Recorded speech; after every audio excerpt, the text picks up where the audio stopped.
vois. Ce qui différencie l'homme de l'enfant, c'est justement ça. L'enfant n'est pas responsable, l'homme est responsable. Alors, est-ce qu'il est responsable de tout? Non, il est responsable de lui, tu vois. Il est responsable de ses résultats, tu vois. Et en fait, la grosse erreur, et là je vais te parler peut-être pour toi, parce que peut-être que tu fais cette erreur-là, peut-être que tu es sauvable, tu vois, tu es peut-être une victime, une fausse victime, tu vois, attitrée, mais peut-être que tu es sauvable encore. Et pour ça, en fait, je vais t'expliquer une grosse différence, une grande différence qu'il y a entre la faute, en fait, et la responsabilité. La faute n'est pas toujours de ton ressort. On est d'accord, ça peut être la faute des femmes. En effet, il y a des trucs, c'est la faute des femmes, tu vois, elles sont comme ci, elles sont comme ça, elles ont leurs défauts.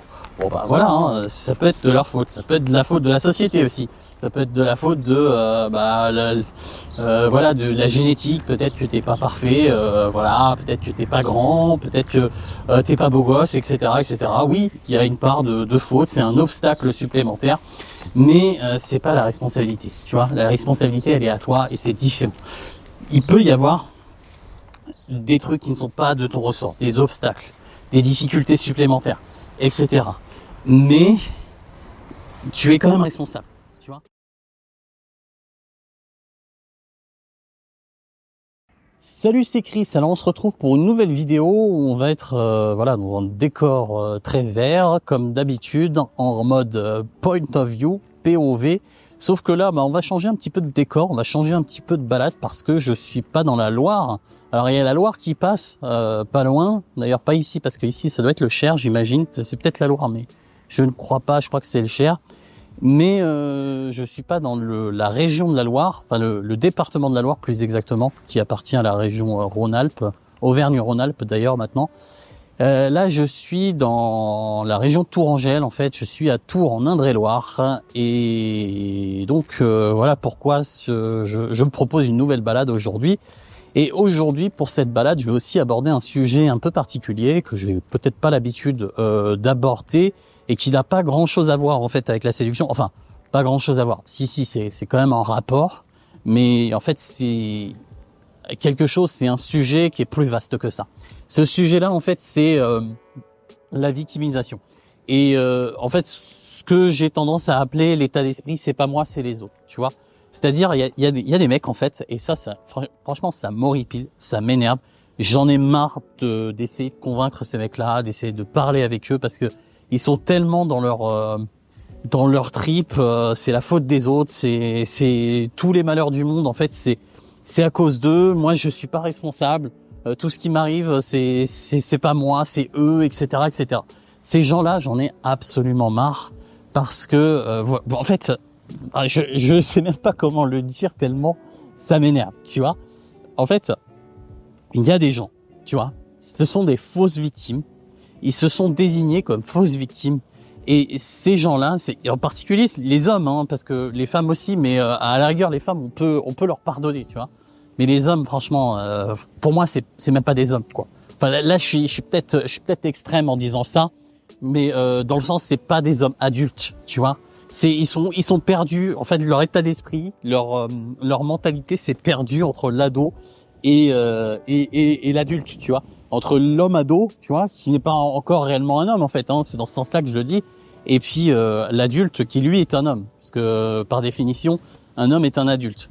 Eux, ils se sont perdus un petit peu dans le chemin, tu vois. Alors je sais pas pourquoi. Est-ce que c'est parce que durant leur enfance, on leur a répété que rien n'était à cause d'eux, que tout ce qui leur arrivait c'était de la faute de j'en sais rien, de la société, de je sais pas qui, tu vois. Et ils ont tellement intégré ça qu'aujourd'hui c'est devenu les victimes de tout le monde, tu vois. C'est tout ce qui leur arrive, c'est le destin, c'est la société, c'est les femmes, c'est ceci, c'est cela, tu vois.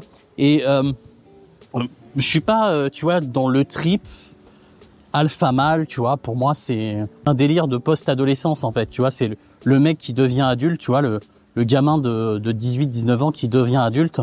Et du coup, il a besoin de se bricoler une identité, il a besoin de se bricoler une virilité, et donc il tombe un peu dans ce cliché de l'homme parfait, tu vois, de l'homme, enfin l'image des films, des Rambo, etc. Tu vois, l'homme qui bombe le torse, l'homme qui a hyper confiance, l'homme limite arrogant, etc., etc. Et il caricature, tu vois. Bon, je suis pas du tout dans ce délire-là, mais malgré tout, c'est vrai que un homme, il doit prendre ses responsabilités. Il doit se dire je suis responsable, tu vois. Ce qui différencie l'homme de l'enfant, c'est justement ça. L'enfant est pas responsable, l'homme est responsable. Alors, est-ce qu'il est responsable de tout? Non, il est responsable de lui, tu vois. Il est responsable de ses résultats, tu vois. Et en fait, la grosse erreur, et là je vais te parler peut-être pour toi, parce que peut-être que tu fais cette erreur-là, peut-être que t'es sauvable, tu vois. T'es peut-être une victime, une fausse victime, tu vois, attitrée, mais peut-être que t'es sauvable encore. Et pour ça, en fait, je vais t'expliquer une grosse différence, une grande différence qu'il y a entre la faute, en fait, et la responsabilité. La faute n'est pas toujours de ton ressort. On est d'accord. Ça peut être la faute des femmes. En effet, il y a des trucs, c'est la faute des femmes. Tu vois, elles sont comme ci, elles sont comme ça. Elles ont leurs défauts. Bon bah voilà, hein, ça peut être de leur faute. Ça peut être de la faute de la société aussi. Ça peut être de la faute de, voilà, de la génétique. Peut-être que t'es pas parfait. Voilà, peut-être que t'es pas grand. Peut-être que t'es pas beau gosse, etc., etc. Oui, il y a une part de faute. C'est un obstacle supplémentaire. Mais c'est pas la responsabilité, tu vois. La responsabilité, elle est à toi et c'est différent. Il peut y avoir des trucs qui ne sont pas de ton ressort, des obstacles, des difficultés supplémentaires, etc. Mais tu es quand même responsable, tu vois. Je te donne un premier exemple. Il y a quelques mois, en fait, ma mère m'a appelé parce que on avait une réunion de famille dans le Nord, etc., etc., et qu'on devait tous se retrouver. Et ce qu'elle voulait faire, c'était qu'on prenne une maison, tu vois, sur Airbnb ou autre, tous ensemble, avec mes frères, mes sœurs et tout ça. Et elle m'a appelé parce que elle sait pas faire, en fait. Elle sait pas, tu sais, réserver sur Airbnb. Bon, elle est un peu âgée, quoi. Donc on lui en veut pas, mais elle sait pas faire. Et du coup, elle m'a appelé, elle m'a dit ouais, est-ce que tu pourrais m'aider, tout ça. Et je lui ai dit écoute, maman, c'est moi qui gère. Je vais le faire. Donc voilà, donne-moi juste un petit peu de temps. Je vais regarder sur Airbnb si je trouve une maison qui est adéquate pour accueillir suffisamment de personnes, etc. Je la prends. Voilà. Donc j'ai pris la responsabilité. En fait, je lui ai dit maman, voilà, je prends la responsabilité de trouver l'appartement, pas le logement. Et en fait, ce qui s'est passé, c'est qu'il y a eu un problème. C'est que quelques jours avant qu'on se rende dans cette maison que j'avais réservée sur Airbnb, la personne a eu des dégâts des eaux, tu vois, quelque chose, je sais plus quoi, c'est peut-être le lavabo qui fuyait, un truc comme ça. Et du coup, elle a dû annuler. Enfin, on a dû annuler ce séjour et on s'est retrouvé sans rien. Tu vois, c'était pas ma faute, hein. Tu vois, si la personne elle a des dégâts des eaux et tout quelques jours avant, qu'elle est obligée d'annuler, bah c'est pas ma faute, tu vois. J'aurais pu dire à ma famille, vous voyez, j'ai réservé un Airbnb, la personne a annulé. Bah c'est pas ma faute. Maintenant, débrouillez-vous. Prenez une chambre d'hôtel, faites ce que vous voulez. Tu vois, j'aurais pu dire ça. Hein. Voilà, j'aurais pu dire bon bah je suis pas responsable en fait. Hein, c'est pas ma faute. Elle a annulé. Au lieu de ça, la réaction que j'ai eue, c'est voilà, je me suis engagé auprès de ma mère. J'ai pris la responsabilité de prendre un logement pour toute la famille. Bah j'assume jusqu'au bout, tu vois. Je vais retourner sur Airbnb. Je vais prendre un autre logement. Tant pis si le logement est moins bien. Tant pis s'il faut que je paye plus cher pour un truc moins bien, quoi. De toute façon, voilà, la famille va savoir, tu vois. Je vais leur expliquer que il y a eu une annulation de dernière minute, donc j'ai pas pu avoir le meilleur au meilleur prix, tu vois. Et voilà, quoi. Mais je m'étais engagé, enfin, j'avais pris la responsabilité de trouver le logement pour tout le monde, tu vois. Donc je suis allé au bout de mes responsabilités, tu vois, de ma responsabilité. Et ben c'est ça la différence entre la faute et la responsabilité. C'était pas ma faute qu'il y ait eu une annulation de dernière minute, qu'il y ait eu des problèmes, etc. Et j'aurais pu, à la rigueur, peut-être qu'on m'aurait excusé même, tu vois, que je dise bon bah c'était pas ma faute, maintenant trouvez un hôtel ou un Airbnb vous-même, tu vois. Mais en fait c'est se dédouaner de sa responsabilité, tu vois. Et c'est ça la différence. Tu vois, il y a des trucs qui arrivent dans la vie. La vie est pas parfaite, tu vois. Il y a des circonstances qui sont moins bonnes que d'autres, sont même mauvaises, qui sont pas propices.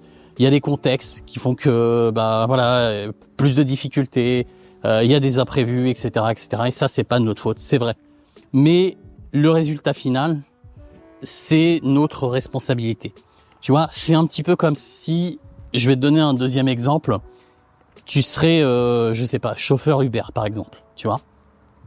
t'as un client qui t'appelle, tu vas le chercher, ton but, toi, ta responsabilité, c'est de l'emmener du point où tu vas le chercher jusqu'au point où il veut aller, tu vois. C'est ta responsabilité, c'est ton job. Maintenant, s'il arrive un truc, il y a des bouchons, je sais pas, il y a de la grêle, tu tombes en panne, j'en sais rien. Ça arrive ces trucs-là, mais après tu peux pas lui dire dégagez de ma voiture, c'est pas ma faute, on est tombé en panne, je sais pas quoi, ou il y a un bouchon. Maintenant, voilà. Non, tu vas aller jusqu'au bout, tu vois. Tu t'es engagé à l'emmener d'un point A à un point B. En tout cas, j'espère que tu iras au bout, tu vois. J'espère que tu prendras ta responsabilité jusqu'au bout, tu vois. Donc tu vas l'amener jusqu'au point B, tu vois. C'est ta responsabilité, c'est ça que tu vas te dire. Tu vas te dire ma responsabilité c'est ça, c'est de l'amener au point B, je l'amène au point B, peu importe les circonstances, peu importe les difficultés, peu importe les merdes qui m'arrivent, tu vois. Voilà. Et je peux même te donner un troisième exemple. C'est par exemple, tu viens me voir et tu me dis voilà, j'ai besoin, j'en sais rien, peut-être de ton ordinateur ou de ton imprimante, tu vois. Voilà, j'ai pas d'imprimante chez moi. Chris, est-ce que tu peux me prêter ton imprimante? Je te dis ok, je te la prête, mais j'en ai absolument besoin pour la semaine prochaine. Tu vois.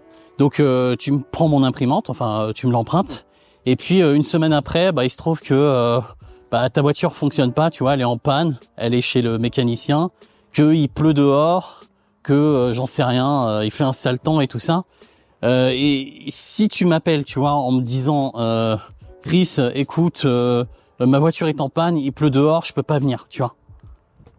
Et je vais me dire putain, mais le mec comment ça, il peut pas venir, tu vois. Voilà, dans ce cas-là, ça veut dire que tu n'assumes pas ta responsabilité de me rendre à temps mon imprimante, tu vois.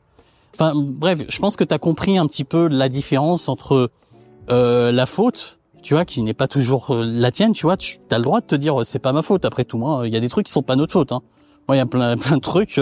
Tu vois, si je fais pas 1m90, que j'ai pas, tu vois, un physique d'Apollon, c'est pas ma faute, tu vois.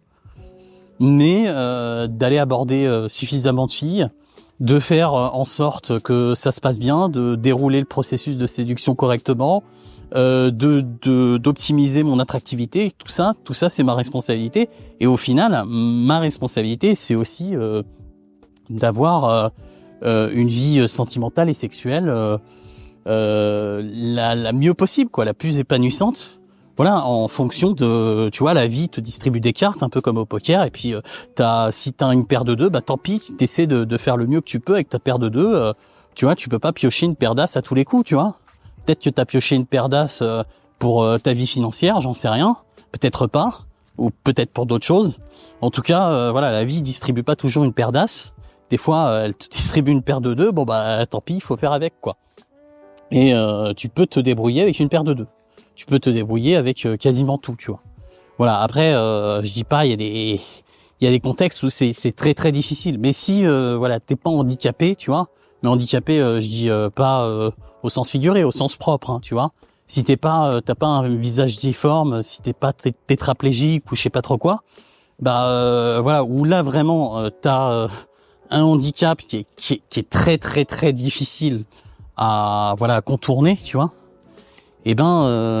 C'est de ta responsabilité d'avoir la vie sentimentale et sexuelle que tu peux avoir, tu vois, d'avoir la vie sentimentale et sexuelle que tu peux avoir, tu vois, parce que tu peux l'avoir. En fait, le problème de cette mentalité de la fausse victimisation, tu vois, c'est que au final, c'est toi que ça pénalise, tu vois, parce qu'en te déresponsabilisant, en réalité, tu annihiles ton potentiel, j'ai envie de dire, tu vois, ta capacité à atteindre un objectif qui va te rendre plus heureux, plus épanoui dans ta vie, tu vois. Tu te mets un stop d'entrée, tu vois. Et ça m'énerve. Ça m'énerve.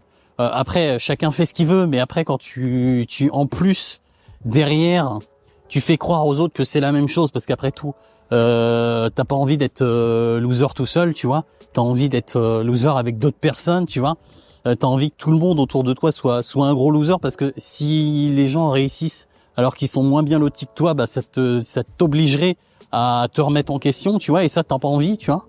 Ça, c'est ça qui m'agace en fait. C'est ça qui m'énerve. Voilà. Donc, retiens bien que il y a des choses qui sont pas sous ton contrôle, c'est vrai. Mais au final, c'est de ta responsabilité d'atteindre tes objectifs ou d'aller vers ce à quoi tu aspires, tu vois, de réussir à ce à quoi tu aspires. Voilà. Bon, écoute, j'espère que cette vidéo t'a plu. J'espère que elle t'a donné des idées, qu'elle va te faire peut-être grandir. Si t'as une tendance à être dans la fausse victimisation, comme j'appelle ça. Et je t'invite à t'abonner à ma newsletter, parce que je ne sais pas si tu le sais, mais si tu me découvres, j'ai une newsletter qui parle de séduction. Et elle est tout à fait gratuite, totalement gratuite. Je poste des articles, je publie des articles dessus régulièrement, au moins 2 à 3 fois par semaine. Allez, au moins 2 fois par semaine, même si c'est plutôt 3. Et puis, voilà, si t'es intéressé, je te retrouve dessus. Sinon, tu peux toujours t'abonner à ma chaîne. Et puis, je te dis à très bientôt pour une nouvelle vidéo. C'était Chris. Ciao, ciao.